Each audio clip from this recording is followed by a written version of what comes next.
Ito ang reading mo, Scorpio, for the whole year, next year.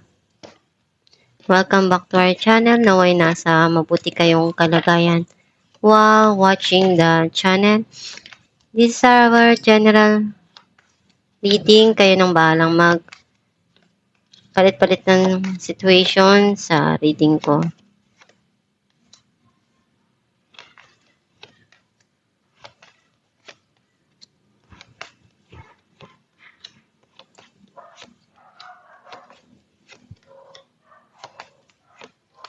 At the bottom of the deck, Knight of Swords. This is January, February, March, April, May, June, July, August, September, October, November, December. I feel like ang nasisense ko na energy mo, andun yung mga bagay na gusto mong ipaliwanag, gusto mong linawin, yung mga nangyayari ngayon sa paligid mo, yung mga bagay na gumugulo sa isipan mo, o yung other side nung alam mong istorya, o yung alam mong tama para sa'yo. Gusto mong sabihin yung nararamdaman mo, yung nilalaman ng isipan mo. Ang mensahe ng card mo, nakikita ko dito na gusto mo nang iwanan yung mga bagay na very emotional, yung pakiramdam mo na gusto mo nang kalimutan yung pain na yun at mag-move on muna, harapin ko ano yung meron sa ngayon.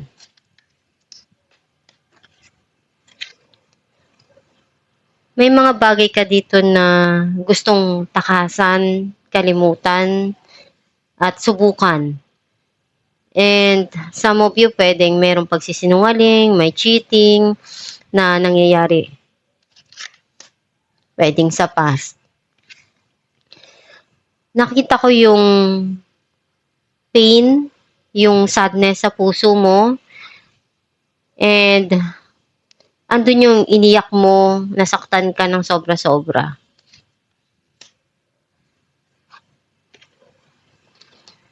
Ngayon natuto ka na na magkaroon ng wall sa puso mo na dumistansya muna, na nasaktan ka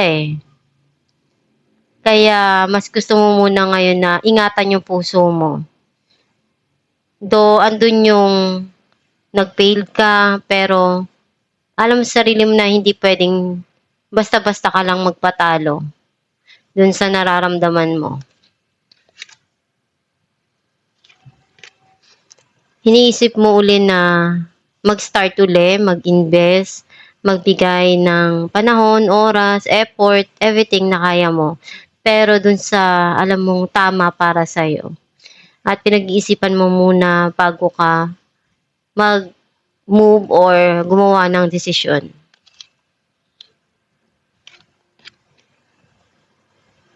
Mas na-focus ka ngayon sa trabaho mo. Ginagawa mo yun para sa sarili mo. Para makalimot.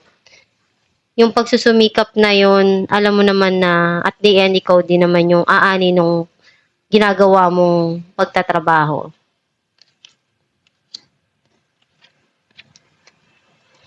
Gusto mo yung nakakatulong ka, nakakapagbigay ka dun sa mga taong mahal mo.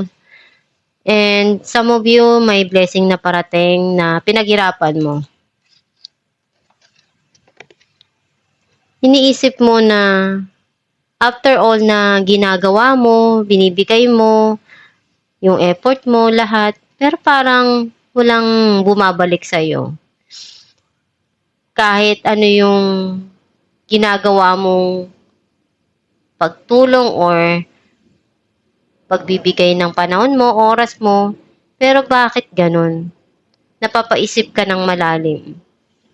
Iniisip mo kailan mo ba makukuha yung mga bagay na gusto ng puso mo.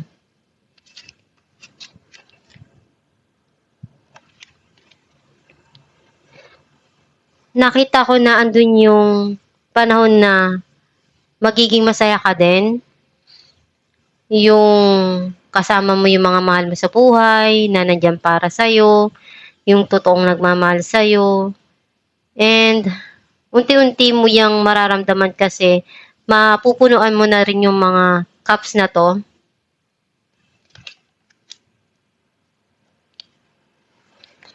Nakikita ko yung gusto mong mag-relax, mapag-isa, yung ibigay naman yung panahon para sa sarili mo, na ma-enjoy mo rin yung time para sa sarili mo.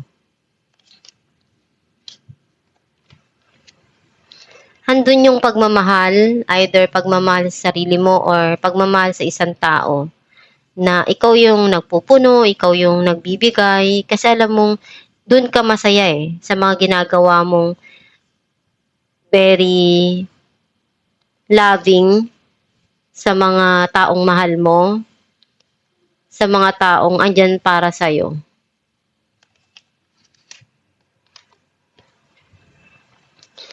May mga panahon na napapaisip ka, naalala mo, na lulungkot ka, na-stress ka dun sa mga nangyari sa buhay mo. Basta magdasal ka lang palagi at makakalimutan mo din yung mga bagay na nagpapalungkot sa'yo.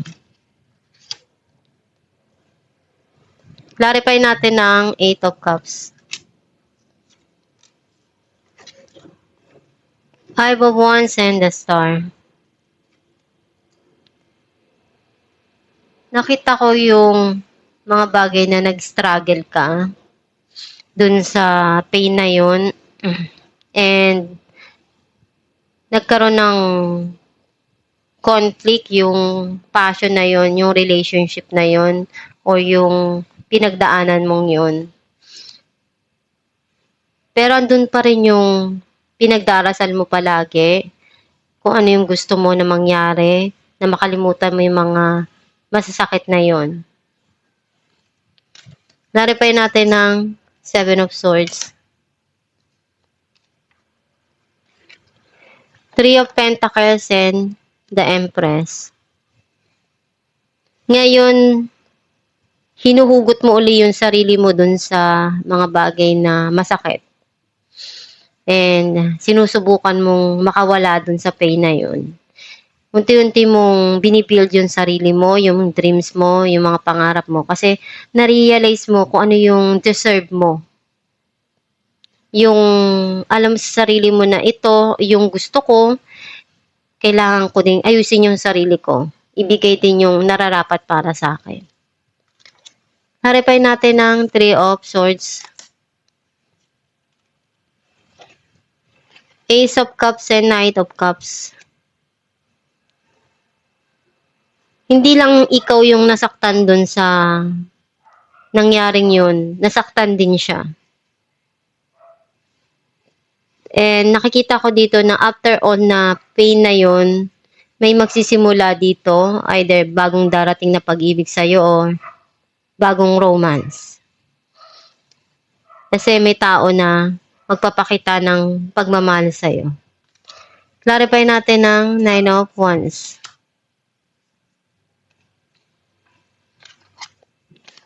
4 of Pentacles and Knight of Wands. Hindi mo makalimutan yung mga nangyari sa past. Either yung person or yung situation. Pero, nadapa ka man, babangon ka pa rin. Maglalagay ka lang ng wall sa puso mo. Hindi ka na basta-basta magtitiwala. Kasi nasaktan ka na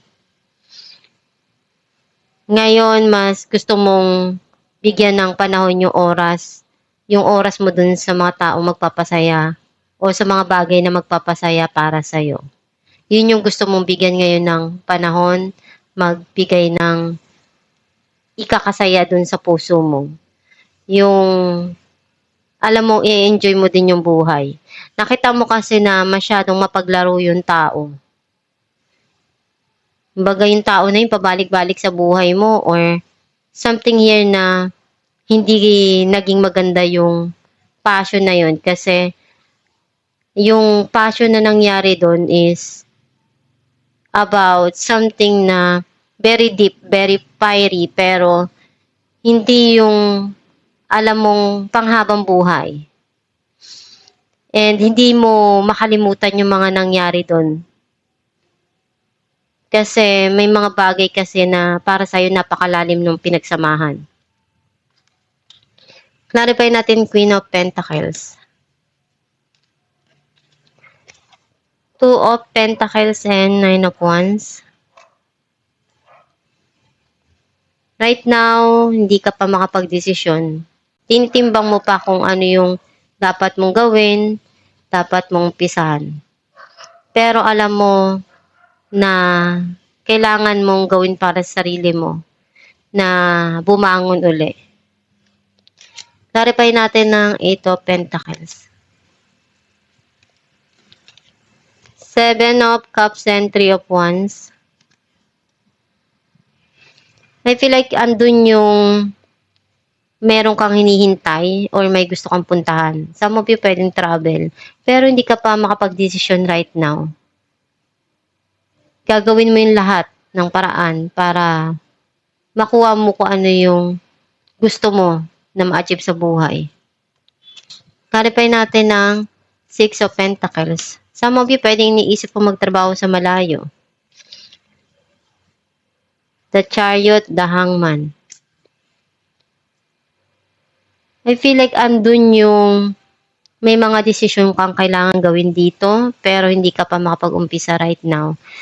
Though marami kang natutunan sa mga nangyari sa buhay mo, marami kang nakapulutan na aral doon, and alam mo na ngayon kung saan mo ibibigay yung panahon mo, kung kailan mo kailangan na ibigay yung oras mo.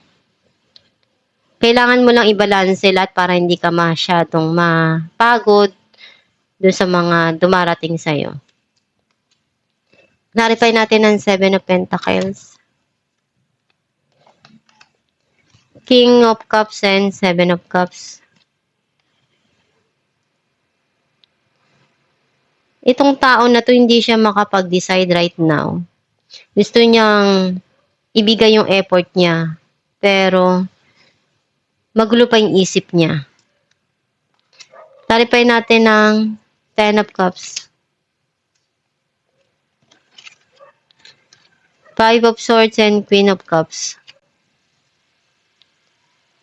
Right now, nakita ko dun yung may mga gusto kang kalimutan na matagal nang nandun sa isipan mo na pabalik-balik. Pero, very emotional para sa'yo eh. Yung mga bagay na yun. Kasi may mga hinahanap ka dito na pagmamahal, yung pag-aalaga, na hindi mo nakuha.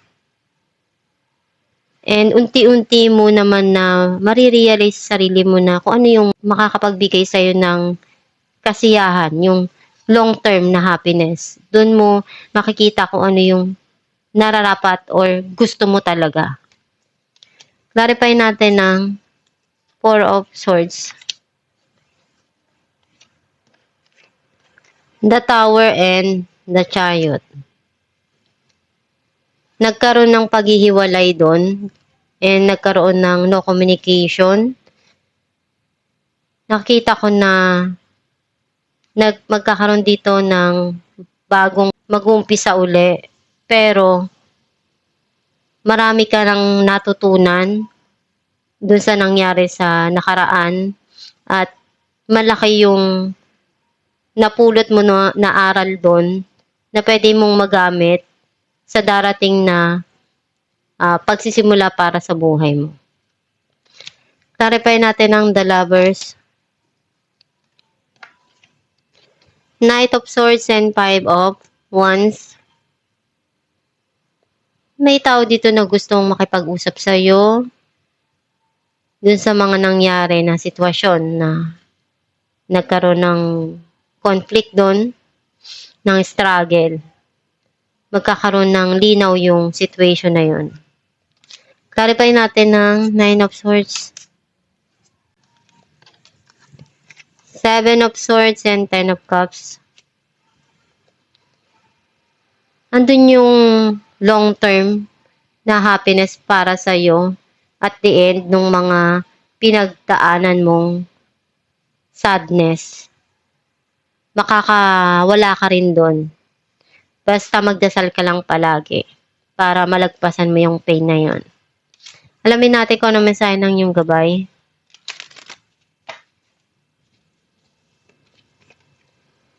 Change in direction.